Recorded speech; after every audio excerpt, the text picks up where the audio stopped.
복된 주일 아침 예배에 잘 오셨습니다. 우리 모두 일어나셔서 내가 주인 삼은 모든 것 되리라고 찬양하면서 하나님 앞에 예배하겠습니다.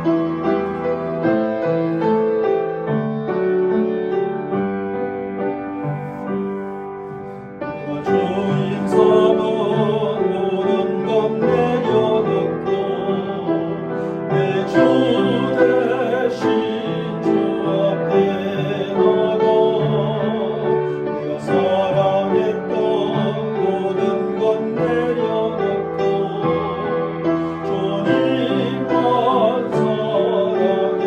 내가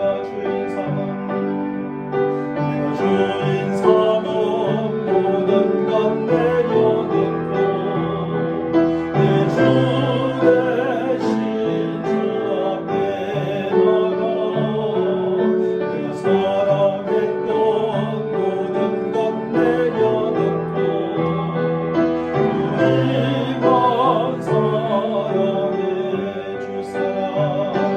주 사랑 거친 풍랑에도 깊은 바다처럼 너를 잠잠게 해. 주 사랑 내 영혼의 반석 그 사랑 위에 서리.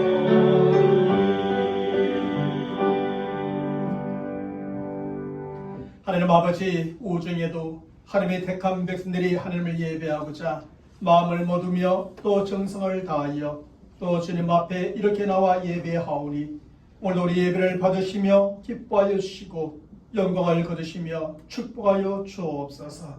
하나님을 예배함이 우리의 즐거움이요 기쁨이요 행복이 되게 하시고 하나님의 채우시는 모든 것으로 인하여서 늘 감사하며 행복한 삶을 살아가는 주의 백성들 되게 도와주옵소서. 우리 주 예수 그리스도 이름으로 간절히 기원하옵나이다. 아멘.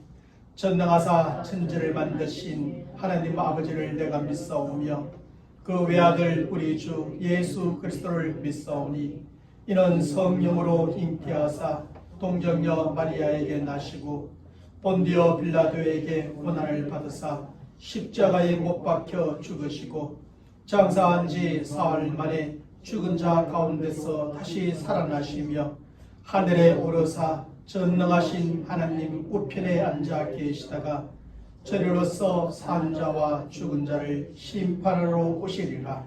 성령을 믿사오며 거룩한 공예와 성도가 서로 교통하는 것과 죄를 사하여 주시는 것과 몸이 다시 사는 것과 영원히 사는 것을 믿사옵나이다. 아멘. 우리 모두 하셔서 날찬 44장 찬양하겠습니다. 날찬 44장 여호와 우리 주님.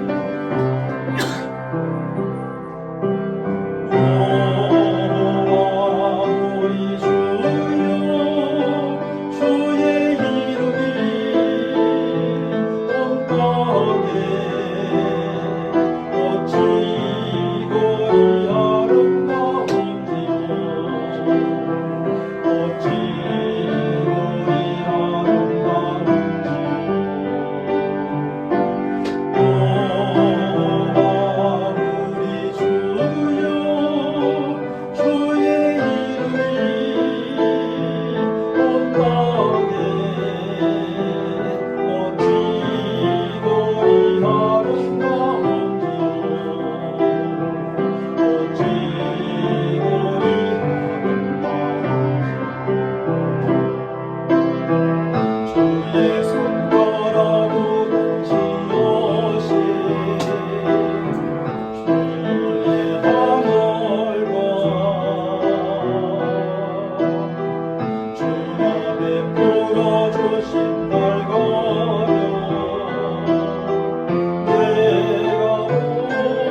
함께 찬송가 10장입니다. 전동왕 오셔서 찬양합니다.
우리 계속해서 찬송가 497장 주 예수 넓은 사랑을 찬양합니다.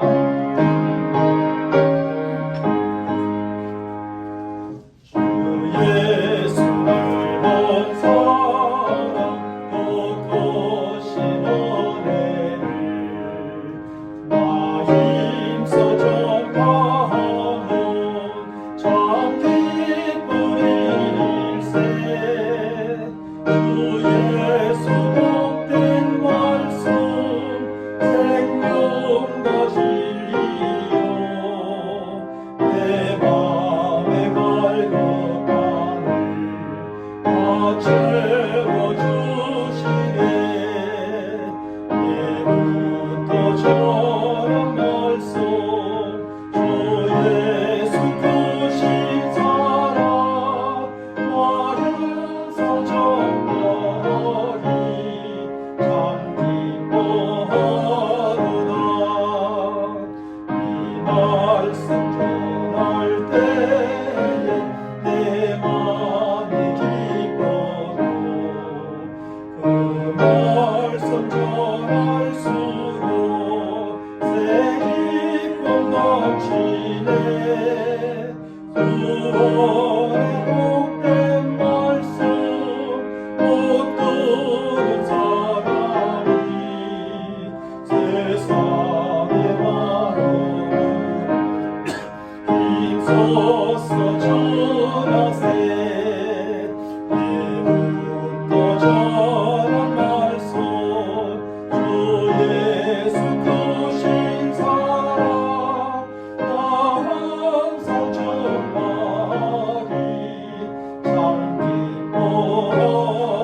오늘 하나님의 말씀은 요한 3서 1절로부터 12절까지 말씀입니다.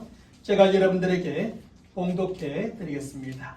장로인 나는 사랑하는 가이요 곧 내가 참으로 사랑하는 자에게 편지하노라. 사랑하는 자여 내 영혼이 잘됨같이 내가 범사에 잘되고 강건하기를 내가 간구하노라. 형제들이 와서 내게 진리를 정언하되 내가 진리 안에서 행한다 하니 내가 심히 기뻐하노라. 내가 내 자녀들이 진리 안에서 행한다 함을 듣는 것보다 더 기쁜 일이 없도다. 사랑하는 자여 내가 무엇이든지 형제 곧 나그네 된 자들에게 행하는 것은 신실한 일이니 그들의 교회 앞에서 너의 사랑을 정언하였느니라. 내가 하나님께 합당하게 그들을 전송하면 좋으리로다. 이는 그들이 주의 이름을 위하여 나아가서 이방인에게 아무것도 받지 아니함이라. 그러므로 우리가 이 같은 자들을 영접하는 것이 마땅하니 이는 우리로 진리를 위하여 함께 일하는 자가 되게 하려 함이라. 내가 두어 자를 교회에 썼으나 그들 중에 어떤 되기를 좋아하는 디오트레베가 우리를 맞아들이지 아니하니 그러므로 내가 가면 그 행한 일을 잊지 아니하리라. 그가 악한 말로 우리를 비방하고도 오히려 부족하여 형제들을 맞아들이지도 아니하고 맞아들이고자 하는 자를 금하여 교회에서 내쫓는도다. 사랑하는 자여 악한 것을 본받지 말고 선한 것을 본받으라. 선을 행하는 자는 하나님께 속하고 악을 행하는 자는 하나님을 배워엎지 못하였느니라. 때문에 들여오는 무사람에게도 진리에게서도 증거를 받으심에 우리도 정언하노니 너는 우리의 정언이 참된 줄을 아느니라. 아멘. 우리가 이미 오래전에 살펴보았지만 성경은 시편 1편 1절의 말씀에서 우리가 살아가는 주변의 환경이 얼마나 중요한지에 대해서 잘 가르쳐줍니다. 그 말씀에서 성경은 복 있는 사람은 악인의 길을 쫓지 아니하며 죄인의 길에 서지 아니하며 오만한 자의 자리에 앉지 아니한다라고 기록합니다. 왜 그렇습니까? 왜냐하면 사람은 주변에 악인, 죄인, 교만한 자가 있으면 저들의 영향을 받을 수밖에 없기 때문이지요. 그래서 성경은 저들을 쫓지 말고 저들의 길에 서지 말고 저들의 자리에 앉지 말라고 권면해 주고 있는 것입니다. 또한 우리나라의 옛 격언에는 까마귀 노는 곳에 백로야 가지 말라라고 하는 격언도 있습니다. 바로 이러한 말씀의 겉면과 격언은 사람이 자라나거나 살아가는 데 있어서 주변의 환경과 여건이 대단히 중요함을 강조해 주는 만큼 우리는 우리 주변의 환경과 여건을 결코 무시할 수는 없다는 것입니다. 그래서 성경은 우리로 하여금 제 길로 나가게 하는 사람들 그리고 환경에서 떠나 있을 것을 말해 주고 있습니다. 그럼에도 불구하고 꼭 알아야 할 것은 이것이 절대적인 것은 아니더라는 것입니다. 만약 좋은 환경과 여건이 절대적인 것이라면 좋은 환경과 여건 속에서 자라고 살아가는 사람들은 모두 잘되고 성공해야만 마땅한 것입니다. 100% 말입니다. 그리고 상대적으로 좋지 않은 환경과 여건 속에서 살아가고 있는 사람, 살아가는 사람들은 다 잘못되고 실패해야만 하는 것이지요. 하지만 사람들을 가만히 살펴보면 반드시 100% 그런 것만은 아니더라는 사실입니다. 사실 좋은 환경과 여건 속에 데려다 놓았는데도 오히려 망치고 실패하는 사람들이 많이 있음을 보게 됩니다. 하지만 좋지 않은 환경과 여건 속에서도 잘되고 성공한 인생을 살아가는 사람들도 얼마든지 있음을 보기도 하는 것입니다. 실제로 성경 속의 인물들을 볼지라도 좋은 환경과 여건 속에서 믿음의 사람이요 위대한 인물이 되어진 사람들은 별로 없습니다. 대표적인 예로 아브라함과 야곱, 요셉과 모세, 그리고 다윗, 심지어 예수님까지도 저들은 모두가 가장 열악한 환경과 여건 속에서 시작하여 믿음의 조상이 되었고 그 시대의 가장 위대한 인물들도 쓰임을 받기도 하였던 겁니다. 성경은 분명히 복 있는 사람은 악인의 길을 쫓지 말아야 하고 죄인의 길에 서지 말아야 하고 오만한 자의 자리에 앉지 말아야 한다고 가르쳐주므로 주변의 환경과 여건이 중요함을 말해줍니다. 그럼에도 불구하고 그것이 절대적인 것은 아니다라는 것입니다. 바로 이런 사실은 우리에게 무엇을 가르쳐 주는 것입니까? 사람이 자라고 살아가는 데 있어서 좋거나 나쁜 환경과 여건보다 더 중요한 것이 있더라는 것입니다. 그것보다 더 큰 영향을 주는 것이 있더라는 것입니다. 그것을 일반적으로 말하면 바로 마음의 자세와 태도요. 신앙적으로 말하면 믿음의 자세와 태도라고 할 수가 있습니다. 다시 말하면 사람이 어떤 마음의 자세와 태도를 갖고 살아가느냐가 참으로 중요하다라는 것입니다. 모든 것이 마음먹기에 달려 있다고 하는 속어처럼 사람이 어떤 마음의 자세와 태도로 살아간가에 따라서 얼마든지 그 열악한 환경과 여건도 뛰어넘을 수 있다는 것입니다. 좀 더 나아가서 사람이 어떤 믿음의 자세와 태도를 갖고 살아가느냐가 그 사람의 삶과 운명까지도 결정지을 수 있다는 것입니다. 그래서 피터 허시는 말하기를 우리가 직면하고 있는 모든 문제보다 그 문제를 대하는 우리의 믿음의 태도가 더 중요하다. 왜냐하면 그 태도가 우리의 성공과 실패를 결국 좌우하기 때문이다 라고 말해주고 있습니다. 그렇습니다. 믿음의 자세와 태도가 사람들의 삶을 결정하고 성공과 실패를 좌우하게 되더라는 것입니다. 특별히 비슷한 환경과 여건 속에서는 마음의 자세와 태도, 믿음의 자세와 태도의 차이가 더욱더 크게 나타날 수밖에 없습니다. 실제로 비슷한 환경과 여건 속에서도 마음과 믿음의 자세와 태도에 따라서 전혀 다른 삶을 살고 전혀 다른 결과를 얻으며 살아가는 사람들이 참으로 많습니다. 예를 들면 동일한 가정과 여건에서 자라고 같은 부모 밑에서 자란 아이들인데도 불구하고 그렇게 다를 수가 없습니다. 말하는 것이 다르고 행동하는 것이 다르고 어떤 일을 이루어내는 것도 같은 집에서 같은 부모의 동일한 여건 속에서 자랐음에도 아주 다르게 나타납니다. 그러면 이러한 다름이 어디에서 오는 것일까요? 그것은 바로 마음의 자세와 태도, 믿음의 자세와 태도에서 온다는 것입니다. 그리고 이러한 다름은 가정 환경보다 사회생활 속에서 더욱더 크게 나타나게 되는 것을 보게 됩니다. 대부분의 사람들이 사실 비슷한 환경과 여건에서 출발하지만 마음과 믿음의 자세와 태도에 따라서 전혀 다른 위치에 오르는 것을 보게 되고 전혀 다른 목적지에 도달하는 것을 보게 됩니다.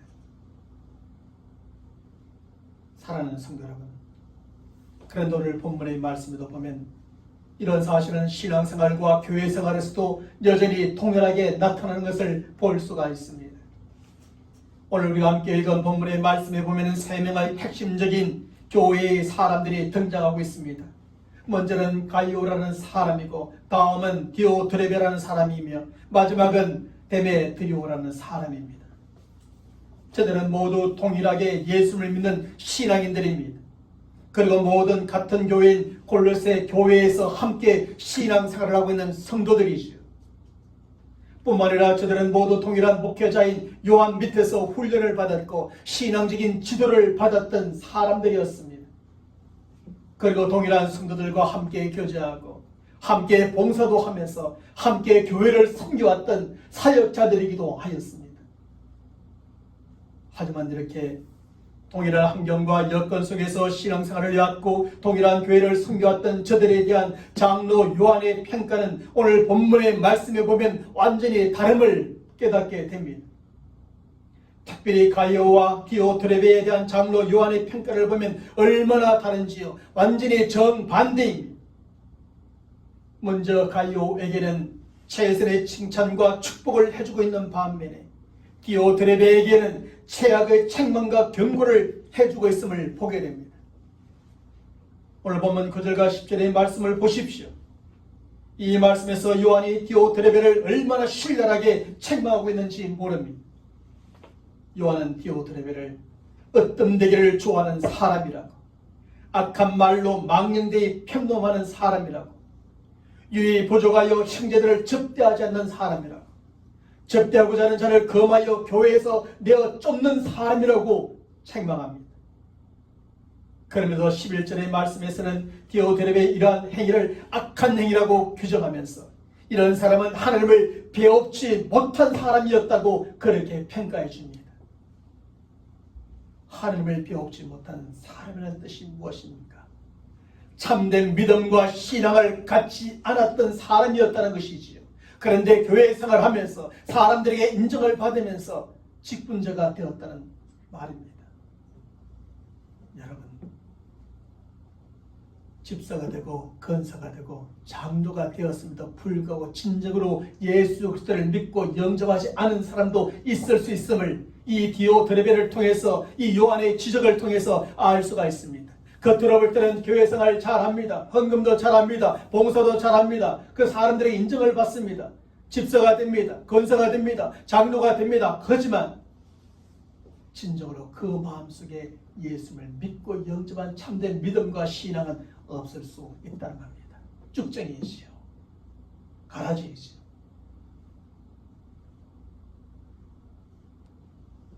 그런 것을 어떻게 알 수 있습니까?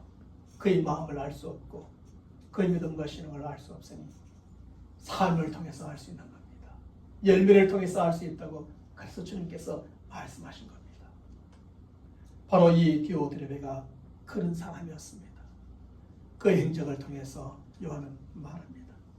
행위는 악하고 그는 하나님을 배우지 못한 사람이었다고 그 행위를 통해서 결론 내려 주고 있는 것입니다. 하지만 가요에게는 어떻습니까? 오늘 보면 1절로부터 8절의 말씀에 보면 요한이 가요를 얼마나 길게 칭찬하고 축복해 주는지 모릅니다. 먼저 가요는 사랑을 받는 사람임을 가르쳐주고 있습니다. 요한은 가요를 부를 때마다 사랑하는 이라는 수식어를 끊임없이 붙여가며 그를 부르고 있습니다. 짧은 본문의 말씀에서 요한은 무려 5번이나 사랑하는 자여, 나의 참으로 사랑하는 자여 라고 부르면서 말씀하고 있습니다. 사실 사람이 마음에 품은 것을 말로 표현한다고 요한에게는 가요를 향한 사랑의 마음이 가득했던 것입니다. 그래서 한마디 한마디 그에게 말할 때마다 사랑하는 자여 라고 부르므로 끊임없이 그의 사랑의 마음을 가요에게 표현해주고 있습니다.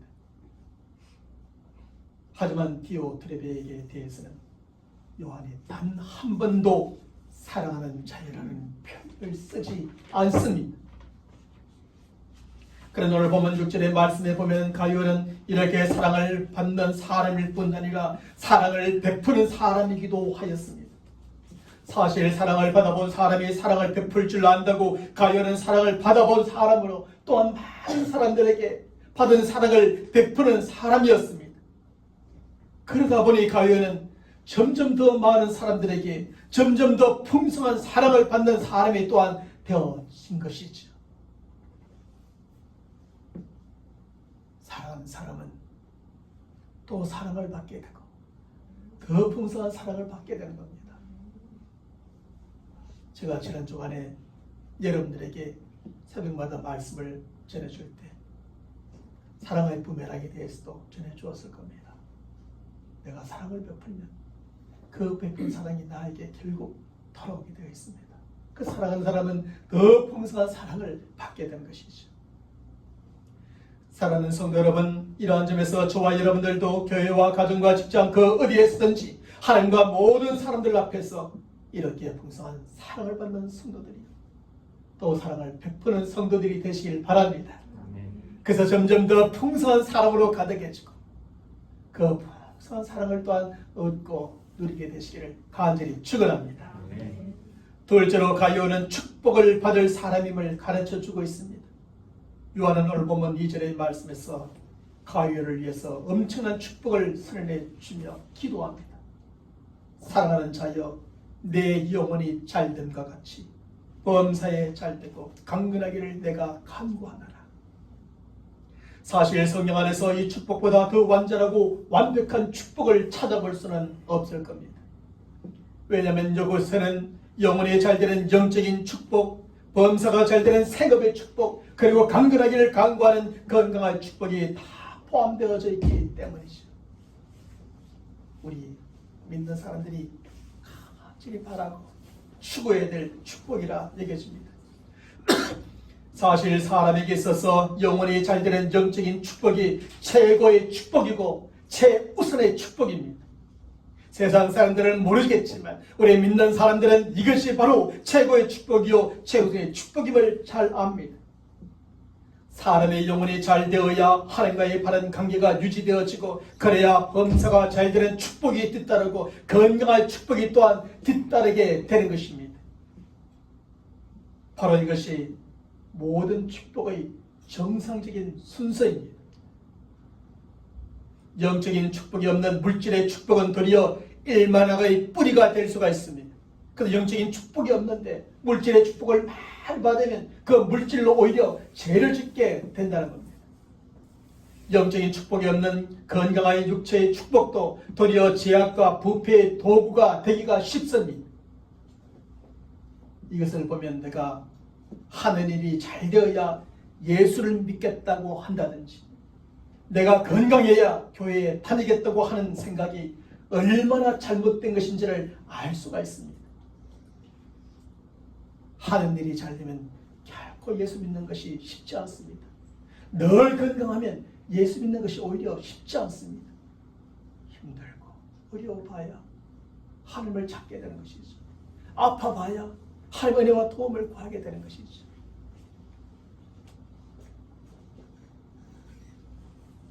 먼저 믿어야 하고 먼저 믿어야 하는 일도 잘 되고 먼저 믿어야 건강하게 되는 것이 바로 축복의 정상적인 순서요 과정이지요. 그러므로 저와 여러분들도 믿음으로 말미암아 가룟처럼 바로 이러한 축복을 받을 만한 성도요 그 축복을 받고 누리는 성도가 되시기를 바랍니다. 먼저 영혼이 잘 되시기를 바랍니다. 더불어서 범사도 잘 되시기를 바랍니다. 아무리 나이가 들어도 건강한 삶을 살아가는 우리 모두가 되시기를 주님 이름으로 간절히 축복합니다. 가룟은 이런 축복을 받은 사람이요 또한 받을 사람임을 요한은 말해주고 있습니다. 셋째로 가룟은 기쁨을 주는 사람임을 또한 가르쳐줍니다. 사실 헬라어로 된 이 가룟라는 이름 자체가 기쁨이라고 하는 뜻입니다. 그 이름 자체가 기쁨입니다. 그런데 오늘 본문의 말씀 3절과 4절의 말씀에 보면 가룟은 그 이름의 뜻대로 요한을 참으로 기쁘게 하고 즐겁게 하는 사람임을 표현해주고 있습니다.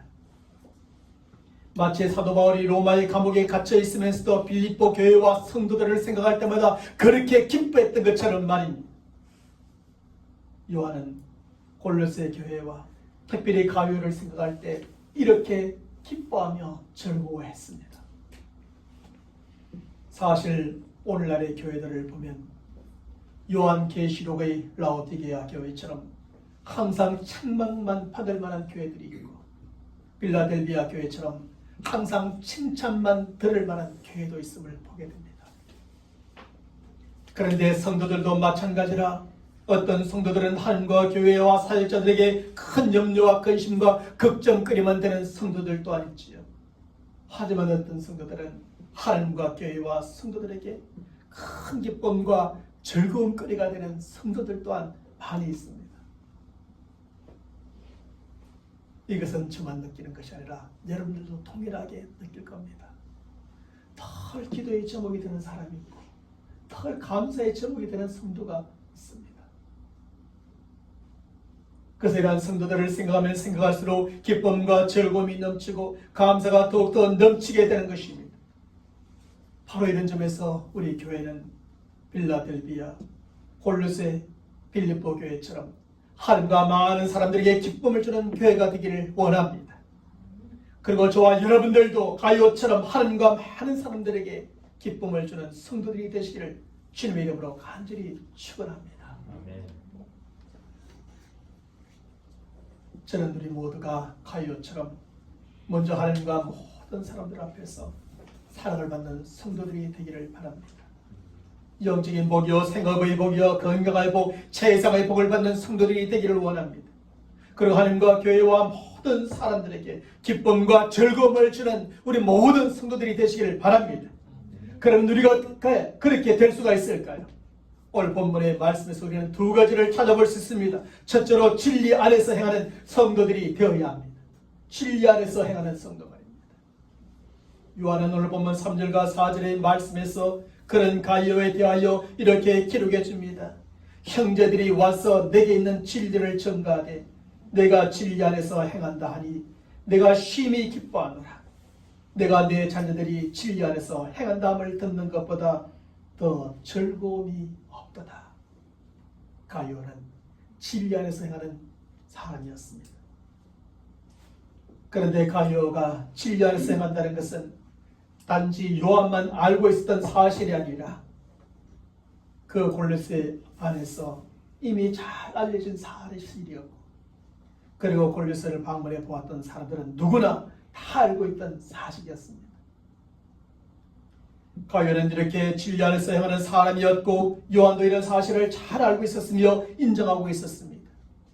그리고 요한은 이렇게 진리 안에서 행하는 가룟을 인하여서 심히 기뻐하고 즐거워했던 것입니다. 그를 축복했던 겁니다. 그를 사랑했던 것이죠. 하지만 어떤 되기를 좋아했던 디오드레베는 그렇지 않았습니다. 그는 요한이 기록하여 보내준 진리의 말씀을 받아들이지 않았고 그 말씀에 순종하지도 않았습니다. 요한 1서 2서를 이미 요한이 골로새 교회에 보냈지만 이 디오드레베는 그것을 받아들이지 않았습니다. 순종하지 않았죠. 순종하지 않았을 뿐 아니라 오히려 악한 말로 요한을 비방하여 헐뜯기만 하였습니다. 또한 나그네를 대접하라는 주의 말씀에도 순종하지 않았습니다. 순종하지 않았을 뿐 아니라 접대하고자 하는 성도들도 하여금 접대하지 못하게 하고 그런 성도들을 교회에서 쫓아내 버렸습니다. 사실 디오드레베는 교회 안에서 상당한 권세와 지위를 가진 인물이었던 것이 분명합니다. 그런데 그는 이러한 권세와 지위를 이용하여 형제들과 갈등을 일으켜왔고 요한과도 계속 싸워왔던 것입니다. 그래서 요한은 디오드레베를 인하여서는 도무지 기뻐하고 즐거워할 수가 없었습니다.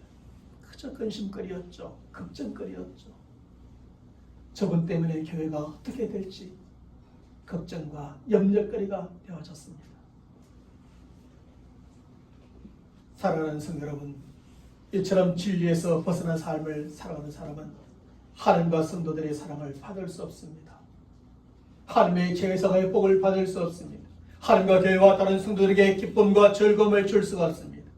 이렇게 진리에서 벗어난 사람은 하나님과 교회와 성도들에게 오히려 미움의 대상이 되고 비난의 대상이 되고 맙니다. 오히려 슬픔과 안타까움, 결국 책망거리밖에 되지 못하는 것입니다.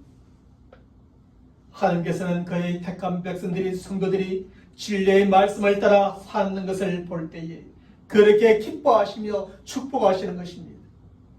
목회자들도 성도들이 진리 안에서 행하고 성장하는 모습을 볼 때에 그렇게 기뻐하며 즐거울 수밖에 없습니다. 처음 교회에 왔을 때는 말씀도 잘 모르고 또 예배도 잘 못 드리고 신앙생활을 어떻게 하는지 잘 몰랐는데 시간이 지나면 지날수록 말씀을 사랑하고 말씀을 배우고 말씀을 삶 속에 적용하며 살아가고 헌신하고 봉사하고 예배를 드리는 모습을 보면 목회자도 장로님도 권사님도 집사님들도 그런 성도를 볼 때 그렇게 기뻐하며 즐거울 수밖에 없는 겁니다. 거짓이 판을 치는 이 세상에서 진리의 말씀에 따라 살아가고자 몸부림치는 성도들의 모습을 볼 때 안타까움과 함께 그렇게 기쁘고 즐거울 수가 없습니다. 삶은 힘든데요. 말씀을 따라 신앙적으로 살아가는 것이 너무나 힘든데도 그렇게 살아보려고 몸부림치는 모습, 그 말씀을 순종해 보고자 그 말씀을 적용하고 이렇게 살아보려고 애를 쓰고 있다는 사실을 알 때 그 자체로 기쁘고 즐거운 겁니다. 체코의 수도 프라하의 광장에는 종교개혁자 후스의 동상이 서 있습니다. 그런데 그 동상 앞에는 이러한 글귀가 새겨져 있다고 합니다. 진리를 배우며 진리를 사랑하며 진리를 말하며 진리를 양보하지 않으며 죽을 때까지 진리를 지키라고 말입니다. 종교개혁 당시 프라하 대학의 교수요 학장이었던 후스는 진리의 말씀을 사랑했고 그 진리를 외쳤던 사람이었습니다. 그리고 그 진리를 지키고 끝까지 진리에 순종하며 살고 몸부림치다가 결국 화형을 당하여 죽고 말았지요. 그는 그의 동상 앞에 이 글귀가 씌워져 있었던 것입니다. 그런데 이렇게 진리를 따라 살고자 몸부림치다 죽었던 후스는 오늘날 체코의 영웅이요 온 국민의 정신적인 지지로 남게 되었던 겁니다. 진리를 따라 산다는 것이 쉽지는 않습니다. 심지어 후스처럼 자신의 생명을 빼앗길 수도 있습니다. 그러나 진리를 따라 산 사람의 결과는 어떠한지 후스가 우리에게 보여주고 성경이 또한 우리에게 분명히 보여주고 있는 겁니다. 사랑하는 성도 여러분, 진리의 말씀 성경은 우리의 신앙과 삶의 가장 기본적인 도리요 기준입니다. 따라서 진리의 말씀 안에서 행하며 산 사람이야말로 가장 기본적인 도리요 기준에 맞게 산 사람이라 할 수 있겠지요. 이런 사람이야말로 하나님께서 사랑해 주시고 축복해 주시는 사람이요 하나님께 기쁨이 되는 사람일 것입니다. 그러므로 저와 여러분들은 그 어떤 상황과 형편 가운데서도 진리의 말씀에서 벗어나지 마시고 그 안에서 행하며 살아가는 성도들이 되시길 바랍니다. 후스가 남긴 마지막 근거처럼 진리를 배우며 진리를 사랑하며 진리를 말하며 진리를 양보하지 않으며 죽을 때까지 진리를 지키며 살아가는 저와 여러분들 되시길 바랍니다. 그래서 하나님과 모든 사람들에게 사랑을 받고 세상의 복을 받고 모두의 기쁨과 즐거움을 주는 저와 여러분 모두가 되시기를 주님의 이름으로 간절히 축원합니다. 둘째로 잘 접대하고 섬기는 성도들이 되어야 합니다. 요한은 가이오가 진리 안에서 행하였던 대표적인 사례로서 무엇을 제시해 줍니까? 그것은 바로 나그네를 잘 접대하고 섬겼던 일을 제시해 주고 있습니다. 요한은 가이오가 진리 안에서 행한다라고 말하면서 그 사례로서 접대를 말해줍니다. 섬기는 일을 예로 들어주고 있습니다. 오늘 보면 5절의 말씀에서 성경은 사랑하는 자여 내가 무엇이든지 형제 곧 나그네 된 자들에게 행하는 것이 신실한 일이니 라고 기록합니다. 그리고 8절의 말씀에서는 이러므로 우리가 이 같은 자들을 영접하는 것이 합당하니 라고 기록해 주기도 합니다. 사실 초대교회 당시에는 이곳저곳으로 돌아다니면서 복음을 전하는 순회 복음 전도자들이 참으로 많았습니다. 실제로 베드로나 바울도 그리고 바나바도 모두 순회 복음 전도자라고 할 수가 있을 것입니다. 우리나라 한국교회 초기에도 이러한 순회 복음 전도자들이 다 있었습니다. 왜 그랬을까요? 그 당시 복음을 전해야 될 지역은 참으로 넓었고 복음을 전할 전도자들은 너무나 부족했기 때문에 그렇습니다. 그래서 이런 복음 전도자들이 있어서 이곳저곳으로 다니면서 복음을 전하게 되었던 것이죠. 그런데 그 당시 골로새 교회의 장로였던 가이오는 바로 이러한 하나님의 종들을 잘 접대하고 정성껏 섬겼던 겁니다. 잘 접대하고 섬기되 정말 신실하게 저들을 접대하며 섬겼습니다. 그는 결코 그날의 상황에 따라서 어떤 사람들은 접대하고 어떤 사람들은 접대하지 않고 어떤 사람들은 섬기고 어떤 사람들은 섬기지 않았던 것이 아니었습니다. 오직 진리의 말씀에 따라 순종하여 신실하게 누구든지 접대가 필요한 사람이라면 접대하고 섬겼던 겁니다. 그래서 가이오는 어떻게 되었습니까? 그가 진리의 말씀에 순종하여 나그네를 잘 접대하고 섬기는 사람이 되었을 때 높임을 받는 사람이 되어진 것이죠. 인정과 존경과 사랑을 받는 사람이 되어졌지요. 엄청난 축복을 받는 사람이 되어졌지요. 하나님과 교회와 사역자에게 모든 성도들에게 큰 기쁨과 즐거움을 주는 사람이 되어졌지요. 하지만 디오드레벨은 그렇지 않았던 겁니다. 언제 어디서나 으뜸되기를 좋아했던 그는 복음을 위해 수고하는 사람들을 접대하거나 섬기지 않았습니다. 으뜸되기를 좋아하는 사람은 절대 절대로 다른 사람을 적대할 수 없습니다. 내가 적대받아야 되죠. 그런 사람은 절대로 다른 사람을 섬길 수 없습니다. 내가 섬김을 받아야 된다고 생각하기 때문이죠. 그는 적대하고 섬기고자 하는 성도들까지도 그렇게 하지 못하게 하였고, 심지어 자기 말을 듣지 않는다고 저들을 교회에서 쫓아내기까지 하였습니다. 그래서 요한은 디오드레베에 대한 단 한마디의 칭찬과 격려도 없이 아주 심한 말로 그를 책망하며 그가 어떤 사람인지 분명하게 밝혀주고 있는 겁니다. 사랑하는 성도 여러분, 사실 어떤 되기를 좋아했던 디오드레베는 어뜸이 되는 참된 비결을 몰랐습니다. 예수님은 마가복음 10장 44절의 말씀에서 너희 중에 누구든지 어뜸이 되고자 하는 자는 모든 사람이 종이 되어야 한다고 가르쳐 주셨는데 말입니다. 또한 그는 대접받기를 좋아했었는데 대접을 받는 참된 비결을 알지 못했습니다. 예수님께서는 누가복음 6장 31절의 말씀에서 남에게 대접을 받고자 하는 대로 너희도 남을 대접하라고 말씀하셨는데 말입니다.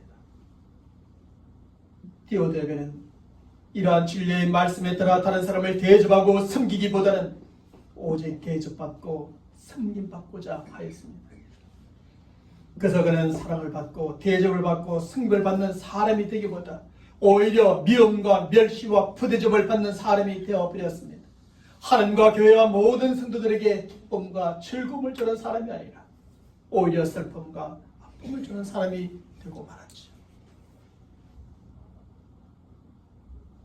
일본에는 독특한 경영 방식으로 놀라운 역사를 만들어가고 있는 MK라고 하는 택시 회사가 있다고 합니다. 지난 1960년에 단지 10대의 택시로 시작된 MK 택시 회사는 현재 수백 대의 택시와 34개의 주유소를 소유한 일본 최고의 운송 회사가 되어졌다고 합니다. 그런데 이 회사의 주인인 유태식 형제는 독실한 그리스도인들로서 바로 성경에서 저들의 경영 비결을 배웠다고 고백합니다. 그것은 바로 섬김을 받으려면 먼저 섬기라고 하시는 예수님의 그 말씀에서 경영 방식을 배우게 되었습니다. 이들 형제는 이 말씀에 따라 운전자를 가족처럼 섬겼고 운전자들 사이에서 섬김을 매우 강조했습니다. 그 결과 운전자들은 서로를 섬기며 손님들을 섬기기 시작했고 그 섬김의 소문이 쫙 나기 시작하여서 오늘의 큰 성공을 이루게 되었다는 겁니다. 무슨 일이든 한번 좋은 소문이 나면 쫙 퍼지지 않습니까? 맛집이니 뭐 좋은 옷을 파느니 좋은 물건을 파느니 소문나면 그 소문이 요즘은 더 빨리 퍼지는데 바로 이 섬김의 소문이 나고 또 나서 오늘의 일본 최고의 운수회사가 되어진 것입니다. 이처럼 다른 사람들을 잘 대접하고 섬기는 일은 놀라운 축복과 성공의 지름길이 되어지는 것입니다. 이런 사례는 MK 택시 회사뿐만이 아닙니다. 많은 사람들이 간증하고 있죠. 어뜸이 되고자 했을 때 어뜸이 된 것이 아니라 낮춰 종이 되었을 때 어뜸이 되어지고 섬김을 받고자 했을 때 섬김을 받는 것이 아니라 섬기고자 했을 때 섬김을 받게 되라는 말입니다. 사랑하는 성도 여러분, 우리가 진리 안에서 행하고 다른 사람을 잘 대접하고 섬기는 것, 바로 이것이 하나님과 많은 사람들에게 풍성한 사랑을 받는 비결입니다. 바로 이것이 최상의 복, 영적인 복, 생업의 복, 건강의 복을 받는 비결입니다. 뿐만 아니라 하나님과 많은 사람들 앞에서 큰 기쁨과 즐거움을 주고 우리 자신에도 큰 기쁨과 즐거움을 누리는 비결입니다. 그러므로 저와 여러분들이 진리 안에서 생활 뿐 아니라 하나님과 다른 사람들을 잘 대접하고 잘 섬기는 성도들이 되시길 바랍니다. 2023년 올 한 해도 이 말씀에 따라서 가의 모범에 따라서 우리 모두가 이렇게 한번 살아가 볼 수 있기를 바랍니다. 비록 대단한 것으로 대접하고 섬기지는 않더라도 마음을 다하여 정성을 다하여 잘 대접하고 사랑함으로 서로 섬겨보시길 바랍니다. 그래서 골로새 교회의 가요와 같이 풍성한 사랑을 받는, 재성을 복을 받는 기쁨과 즐거움을 주는 성도가 되고, 그 안에서 우리도 이렇게 함께 그 기쁨과 즐거움을 누리는 성도가 되시기를 주님의 이름으로 간절히 축원합니다. 하나님 아버지 감사합니다. 2023년 새해를 맞이하며 우리의 그 신앙과 삶의 설교 시리즈를 통하여 9번째 말씀을 함께 생각해 보았습니다. 최성의 복을 주시기를 원하시는 하나님, 골로새 교회의 가요 장로가 그 복을 받았던 것처럼 우리 또한 그 복을 받는 2023년 새로운 한 해, 우리의 삶, 우리의 가정, 우리의 직장, 우리의 사업의 터전이 되기를 원합니다. 우리 모두도 어떤 상황과 형편 속에서든지 진리 안에서 행하는 자들이 되게 하여 주시고, 우리 또한 모든 사람들을 정성을 다하고 마음을 다하고 사랑의 마음으로 잘 접대하고 섬김을 통하여 하나님께서 가지고 계셨던 그 모든 은혜와 축복들 우리 또한 누리며 살아갈 수 있도록 역사하여 주시옵소서. 우리 주 예수 그리스도의 이름으로 간절히 기도하옵나이다. 아멘. 우리 서로 인사합시다. 진리 안에서 행합시다. 한 번 더 인사합시다. 서로 사랑합시다. 서로 섬깁시다. 그리할 때 우리 모두가 오늘의 축복의 말씀이 그대로 임하게 될 줄로 믿습니다.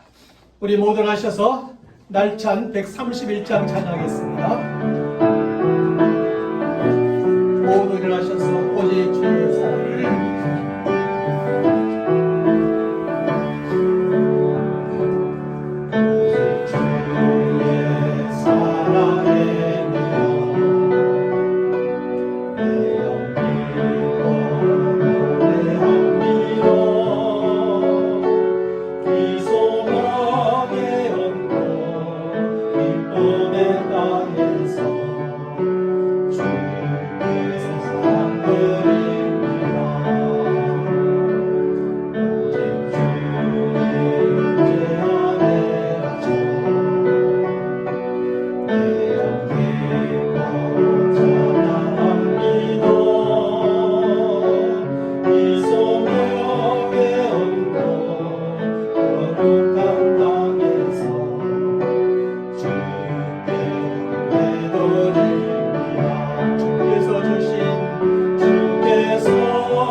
지금은 우리 주 예수 그리스도의 은혜와 하나님 아버지의 무한하신 사랑하심과 우리에게 하나님의 말씀을 깨달을 수 있는 지혜를 주시고 그 말씀을 따라 순종하며 살아갈 수 있는 능력을 주시는 성령의 역사하심이 오늘도 골로새 교회의 가이오 장로처럼 우리도 진리 안에서 행하고 또 우리가 어떤 사람을 사랑으로 잘 접대하고 섬김을 통하여 사랑받는 자요 최상의 복을 받는 자요 기쁨을 주는 자가 되기를 소망하는 모든 믿음의 사람들 머리 위에 저들의 간절한 기도의 제목과 계획하고 있는 한 주간의 모든 일들 가운데 지금부터 영원토록 함께 있을지어다.